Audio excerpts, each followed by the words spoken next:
반갑습니다.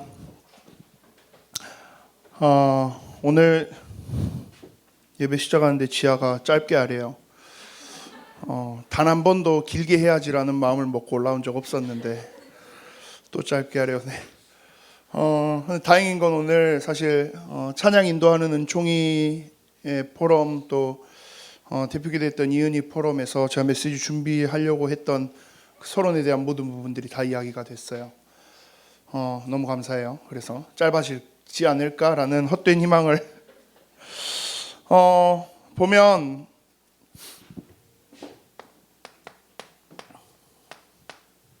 여러분들 어떠신지 모르겠어요. 요즘은 조금 저희 젊은 세대들도 이제 정치에 조금 많이들 민감하고 반응하지 않나라는 생각을 많이 하는데 진보가 맞는 것 같으세요? 보수가 맞는 것 같으세요? 혹시 뭐 그런 부분에 대한 생각들 해보신 적 있나요? 보통 이제 우리 젊은 세대들은 이쪽 라인을 되게 좋아해요. 그리고 여기는 뭐 워낙 지금 요즘 우리나라 전체적인 구조 자체가 양분화되어 있으니까 뭐 오만 때만 표현들을 다 써가면서 서로를 공격하는데 진보가 맞을까요? 보수가 맞을까요? 사실 그 정답은 애초에 틀린 질문이죠. 어디가 맞는 게 아니에요. 진보가 있고 보수가 있기 때문에 서로가 견제하고 서로를 보완해 가면서 상승작용을 일으켜가는 게 원래는 이상적인 정치의 모습이기도 해요. 그래서 이건 사실 맞다 틀리다의 개념이 아니에요. 둘 다 우리 사회에 있어서 사회가 성장하고 구성되어지는 데 있어서는 반드시 필요한 조건이에요. 일당 독재가 이루어지면 어떤 현상이 펼쳐집니까? 했을 때 뭐 우리나라 근처에 몇몇 곳들이 있잖아요. 일당 독재의 나라들이 있어요. 그것들의 모습들을 생각해 보면 훨씬 이해가 쉬워지실 거예요. 네. 이건 어느 한쪽으로 확 기울어진다? 굉장히 위험한 이야기예요, 사실. 근데 신앙적인 부분에 있어서도 이건 좀 비슷한 이야기가 될 수 있어요. 개혁에 대한 부분을 이야기하는 신앙이 있고요. 전통을 이야기하는 신앙이 있어요. 신학의 흐름 속에서도요. 근데 이것도 마찬가지예요. 뭐가 맞습니까? 아니요, 뭐가 맞는 게 아니에요. 둘 다가 필요해요.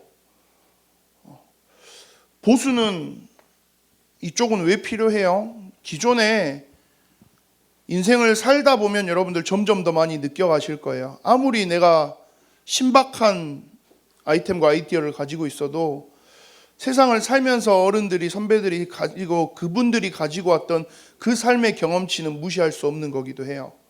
왜요? 그분들도 나름 젊은 시절에 나와 같은 신박함을 가지고 많은 부딪힘을 당해봤고 겪어봤으니까 그때 그분들이 진리다 맞다 틀리다의 개념이 아니라 그분들도 어떻게 보면 나와 비슷한 경험들을 이미 겪어갔기 때문에 그런 의미로 봤을 때 무조건 뭐 완전 딱딱해라고 이야기하고 지나갈 그런 개념은 분명히 아니에요. 왜요? 이 개념이 있어야만이 우리가 가지고 있는 진짜 중요한 것들을 지켜나갈 수도 있어요.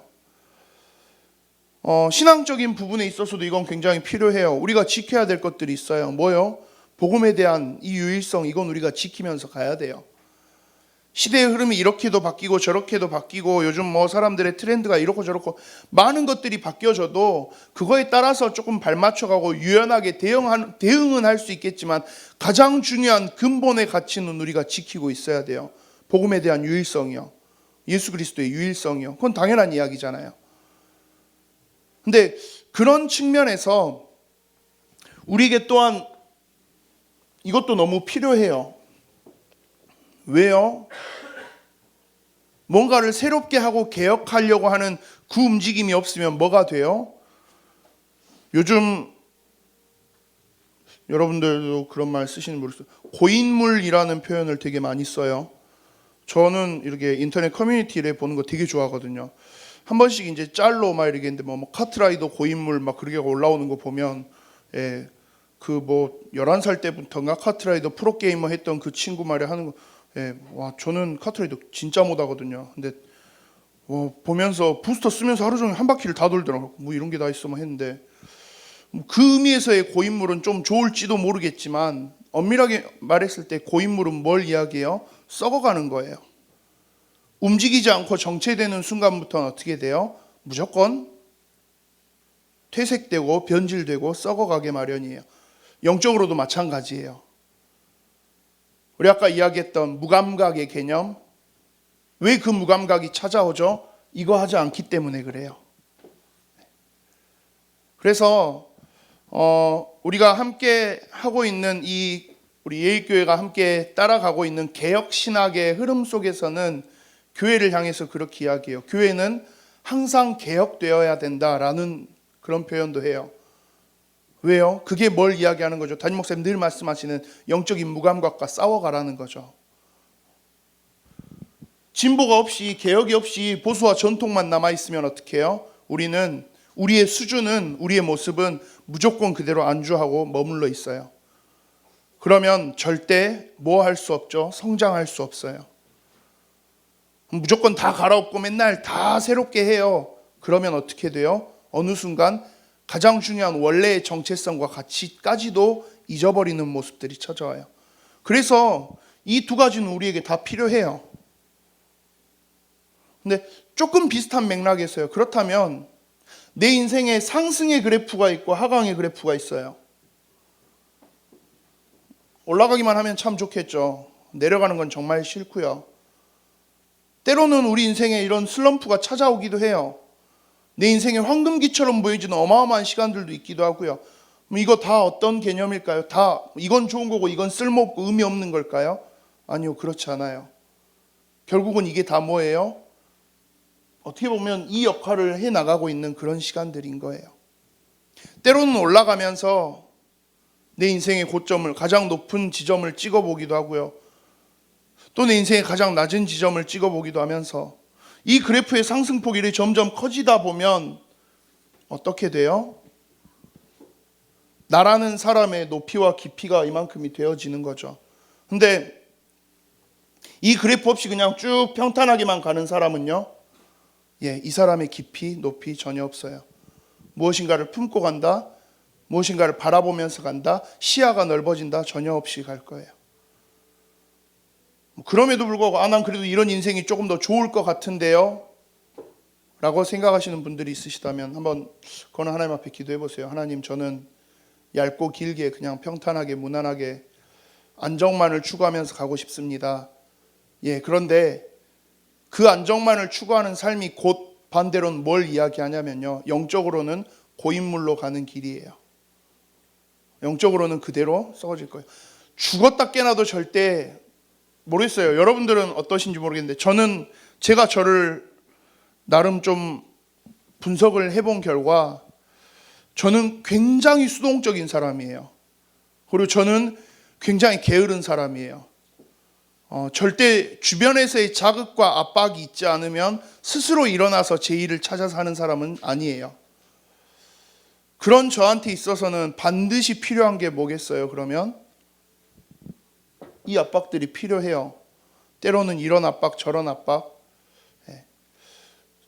저 이번에 보니까 피택 중직자 훈련 저번에 교회 역사하면서 이우행 장로님이 저를 그때 언급을 이래 하셨더라고요. 그러면서 장로님이 맨날 뭐 본인이 저한테 뭐 시어머니처럼 맨날 잔소리한다 막 뭐 그 이야기를 이래 하시던데, 저는 개인적으로 제가 저희 교회에서 제일 무서워하면서 제일 좋아하는 사람이 딱 두 분 있어요. 한 명은 박성삼 목사님이고요. 한 명은 이우행 장로님이고, 제가 재작년에 한 번씩 제가 한 3, 4년에 한 번씩 이렇게 열이 팔팔 끓으면서 막 그 아프고 막 그런 게 좀 있어요. 등치에 안 맞게. 40도 가까운 고열에 시달리면서 저는 이제 의식이 없는데 저희 와이프 말로는 제가 병원에 실려가면서 계속 어디다 전화를 하더래요. 뭐라 하는지도 모르겠어요. 그 속에서 세 명한테 전화를 했대요. 누구한테 전화했나 보니까 담임 목사님, 박성삼 목사님, 이우행 장로님 세 명한테 전화를 하더래요. 무슨 이야기를 하느냐? 자기 이제 뭐 병원 가니까 뭘 못할 것 같은데 그거 막 핑계를 그 사이에 이제 막 대고 있더래요. 아파 죽겠는 양반이 이 양반 뭐지 싶을 만큼, 그럴 만큼 좀 뭐랄까요, 진짜 무섭기도 해요. 왜요? 진짜 많이 혼나거든요. 박성삼 목사님한테 진짜 많이 혼나요. 아 맞다 영상. 이회장님 진짜 많이 혼나요. 근데 제가 그게 한편으로는 제가 참 제일 감사하는 것 중에 하나가 뭐냐면 이분들의 압박이 없으면 내가 어떤 모습일 거야 라는 걸 제가 제 스스로가 너무 잘 알아요. 그러고 나니까 제가 이해가 돼요. 내가 그나마 지금 사람 굿이라고 서 있을 수 있는 그 모습에 거의 한 60%는 이 두 분의 역할일 거야 라는 생각들을 진짜 많이 해요. 왜 오늘 이 이야기들을 쭉 하느냐?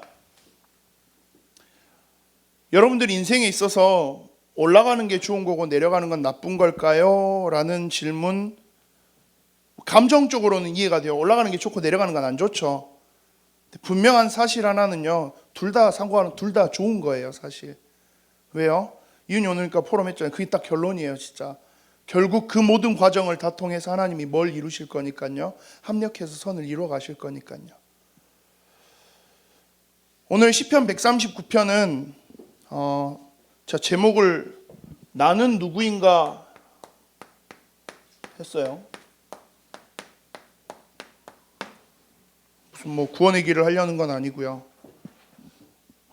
나는 누구인가에 대한 오늘 그냥 말 그대로 진짜 질문인데, 이 질문에 대한 해답을 누가 가장 정확하게 제시해 줄 수 있을까라는 걸 이야기하고 싶은 거예요. 여러분들은 여러분들 스스로에 대해서 얼마나 알고 있다고 생각하세요? 저는 제 나름대로 되게 저 스스로를 객관적으로 보려고 많이 노력은 해왔는데, 근데 사실 그거 쉽지 않은 것 같아요. 제가 어렸을 때부터 살면서 형성되어 온 가치관과 뭐 많은 고정관념들, 많은 것들이 작용을 하다 보니까 사람은 다 각각 자기 나름대로의 정해져 있는 그 틀이 있어요. 그러니까 제가 가지고 있는 그 틀 바깥은 저는 제 시야로는 못 보고 사는 거죠. 저에게 있어서 굉장히 다양한 모습들과 많은 모습들이 있는데 저는 그걸 100% 다 보지는 못하더라고요. 근데 그게 감사하게도 크게 한번 깨질 수 있었던 계기가 결혼이었어요. 결혼하고 저희 와이프랑 함께 사는데 저희 와이프가 너무 말도 안 되는 걸로 시비를 많이 걸었어요. 너무 억울하고 너무 분했어요. 근데 한번 냉정하게 그걸 막 이렇게 따지고 이야기를 했는데, 이야기를 듣고 보면 어때요? 제가 되게 나쁜 놈이에요. 제가 되게 쓰레기더라고요. 나는 분명히 이게 이유가 있어서 이렇게 했던 건데 저희 와이프 입장에서는 그게 굉장히 비상식적이고 몰지각한 행동들이었어요. 난 이걸 평생 이렇게 살아왔는데, 뭐냐면 제가 집에서 원래 옷을 안 입고 살거든요. 근데 뭐 아실지 모르겠지만 제가 몸에 이 털이 굉장히 많아요. 그러면 털이 굉장히 많은 사람이 옷을 안 입고 살면 무슨 결과가 펼쳐지겠어요? 저희 집은 온통 모든 곳이 다 뭐 털이 많이 이렇게 있어요. 듬성듬성 되게 많이. 이제 깔끔하게 사시는 분들 입장에서는 그래서 굉장히 그게 스트레스죠. 뭐 이성현 전도사님 약간 결벽증 흉내내는 그 병이 있거든요. 그분하고 살 때 되게 스트레스였어요. 김양준 전도사님은 그래도 조금 덜해요. 뭐 그래도 항상 다들 그 뭐 이렇게 하다 뭐 밥 먹으려고 반찬통 열었는데 거기에 막 다리털 붙어 있고 막 이렇게 하고, 저는 그게 되게 당연했는데 왜요? 원래 그런 거죠. 저는 어렸을 때부터 그렇게 살아왔는데. 근데 지금 와서 생각해 보면 밥 먹으려고 반찬통을 열었는데 거기에 남의 다리털이 붙어 있다, 반찬 뚜껑에, 짜증 날 것 같긴 해요. 이제 조금 그게 이해가 돼요. 근데 인제사 겨우 조금 이해하는 거죠. 왜요? 제가 살아왔던 그 틀에서는 그거밖에 안 보이니까. 그러니까 나는 나를 잘 안다, 누구보다도 나를 내가 잘 알지라고 생각했는데 그게 아니구나라는 걸 저는 결혼하고 그때 한번 느꼈어요. 아, 내가 나를 100%다 알고 있지 않구나. 그러면서 또 저희 와이프가 모르는 모습을 또 다른 친구들이나 다른 사람들이 또 알고, 그러니까 그래 놓고 보면 나라는 존재는 도대체 뭘까? 나는 도대체, 그러면서 제가 제일 많이 빠져드는 게 자괴감이거든요. 이 모양 이 꼴로 살아서 과연 내가 뭘 해갈 수 있을까? 진혁이가 태어나고 진이가 태어나고 애가 하나 둘 되니까 머릿속에 그 자괴감이 어마어마해지기 시작해요. 과연 내가 이 모습으로 이 수준으로 이제는 애까지 둘, 얘네들의 인생을 네가 뭐 어떻게, 아무리 생각을 해봐도요. 진혁이가 벌써부터 차 타고 가다가 옆에 누가 빵 하면 창문을 보고 야이씨 그래요. 왜요? 제가 늘 그래 왔거든요. 그걸 보고 자라니까. 그러니까 저 같은 아빠를 만나서 거칠게 자라가는 거죠. 되게 미안해요. 그러고 나면 어마어마한 자괴감이 또 시작돼요. 그러다 보면 나는 도대체 뭘까라는 질문을 참 많이 해요.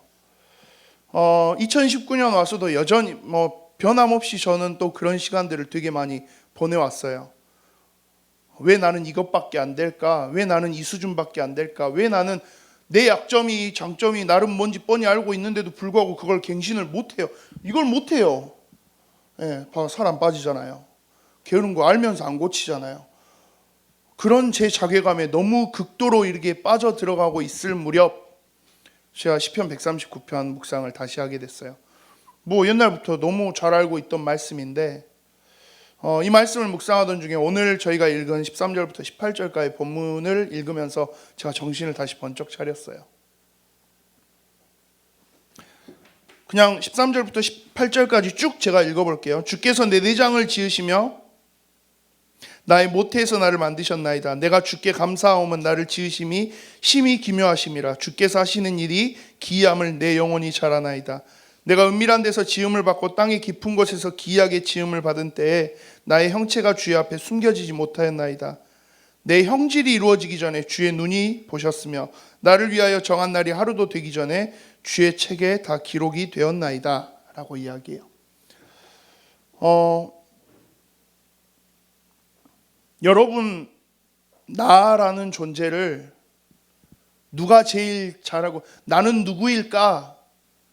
라는 나에 대한 그 질문에 대한 답을 가장 정확하게 이 세상에서 알고 있는 분이 누구다라는 걸 지금 이야기하는 거예요. 그 말은 무슨 말이에요? 여기에 대한 대답 누가 가장 정확하게 해줄 수 있다라는 거죠. 하나님이 하실 수 있다라는 이야기예요. 여러분들의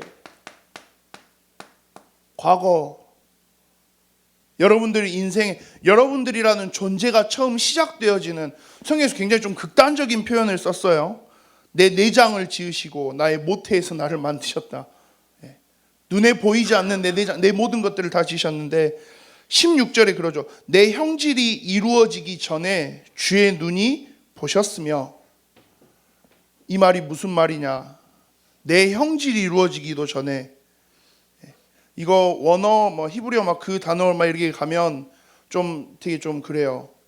내 어머니와 아버지가 만나서 나라는 존재가 최초로 생물학적으로 완성되어지기 전부터라는 의미예요. 수정, 착상, 세포 분열, 그 나의 존재, 그 전부터 이미 하나님이 나를 알고 계셨다라는 거예요. 생물학적 존재 이전부터 하나님이 나를 계획하고 계셨다라는 거예요. 그리고 나를 위해서 정한 날이 시작되어지는 그 첫날 되기도 전에 이미 나의 모든 날을 하나님이 기록하셨다라는 이야기예요. 결국 시편 139편이 말하는 건 그거예요. 내 과거, 내 인생의 오늘, 내 인생의 미래, 우리에게 있어서 참 막막한 오늘, 더 막막한 미래, 혹시 그러시나요? 여기에 대한 답 누가 가지고 있어요? 하나님이 가지고 계시다라는 이야기예요. 4학년 졸업하는 이제 졸업자 여러분들 아마 제일 막막하지 않으실까 싶어요. 그죠? 이제 3학년에서 4학년 올라가시는 분들 숨이 턱턱 막히시는 시즌이 다가올 거예요. 왜요? 그러잖아요. 여러분들이 이제 나가야 되는 그 현장의 모습이 이 시국이 어떤 시국인지 여러분들 아시잖아요. 근데 그런 시국에 굳이 하나님이 여러분들을 지금 보내고 던져놓으세요. 그렇다라고 했을 때 거기에 대한 답도 누가 가지고 계시다라는 말이죠. 하나님이 다 가지고 계실 거라는 이야기예요. 그러면 누구한테 매달리고 누구한테 물어보고 누구한테 답을 찾으라는 말이에요? 하나님께 답을 찾으시라는 이야기예요. 내 현실은 조금 다르죠. 요즘 세상에 그건 좀 다른 이야기죠. 아니요, 지금 그 이야기가 아니에요. 시편 139편의 전체 내용을 앞에 부분부터 다 읽어보신다면 다윗이 그렇게 노래해요. 내가 새벽녘부터 일어나서 저 바다 끝까지 날아간다 한들 그곳에도 어차피 하나님 계실 거 아닙니까? 내가 지옥 같은 그곳까지 도망친다 한들 그곳에도 어차피 하나님 계실 거 아닙니까? 아무리 날고 기고 내가 이렇게 저렇게 난리를 다 쳐봐도 어차피 내 인생 다 하나님의 손 위에 있는 거 아닙니까? 시편 139편은 지금 그런 고백이에요. 한 3개월 반 정도 우리 대학부 여러분들과 함께 대학부 예배를 조금 섬길 수 있게 돼서 너무 감사했었어요. 시편 묵상을 계속 함께 해오면서 이 대학부 예배를 함께 했는데요. 그냥 그 모든 말씀들을 저는 오늘 이 시편 139편으로 마무리하고 싶어요. 여러분들 결국 하나님과의 관계 위에 서시면 여러분들의 인생은 하나님이 책임지실 거예요. 내 인생 어떻게 해야 되지? 하나님께 묻고 하나님께 답을 구하신다면, 하나님 나는 어떻게 해야 돼요? 물으신다면 하나님이 여러분들의 인생 이끌어 가시고 책임지실 거예요. 왜요? 여러분들의 과거부터요. 여러분들의 최초의 순간부터요. 지금까지 그리고 오늘 그리고 미래까지 다 완전한 계획 가지고 계신 분 결국 하나님 한 분밖에 없어요. 나는 누구입니까? 라는 질문에 그 누구보다도 정확하게 대답 줄 수 있는 사람 나도 아니고요. 내 부모도 아니고요. 내 와이프도 아니에요. 딱 한 사람이에요. 하나님이요. 하나님 앞에 그냥 처음으로 돌아가시면 돼요. 하나님 앞에. 2020년 또 우리 예일 대학부를 위해서 함께 나아갈 여러분들의 모든 그 발걸음들 속에서 이 한 가지를 놓치지 않고 하나님 앞에, 하나님의 언약 앞에 엎드릴 수 있는, 그 속에 하나님께 질문하며 답을 찾아갈 수 있는 우리 예일 대학부 되기를 소망합니다. 살아계신 하나님, 하나님의 언약 앞에서는 귀한 우리 예일교회 대학부를 통하여서 시대가 살아나며 교회가 살아나며 귀중한 우리 다음 세대들까지도 살려내는 귀중한 응답들이 시작되어질 수 있도록 주님 역사해 주시옵소서. 완전한 계획 가지고 일하시는 그 하나님을 바라보며 하나님과의 관계 위에 설 수 있는 우리 예일 대학부 되어주도록 인도해 주시옵소서. 감사를 드립니다. 살아계신 주 예수 그리스도 이름으로 기도합니다. 아멘.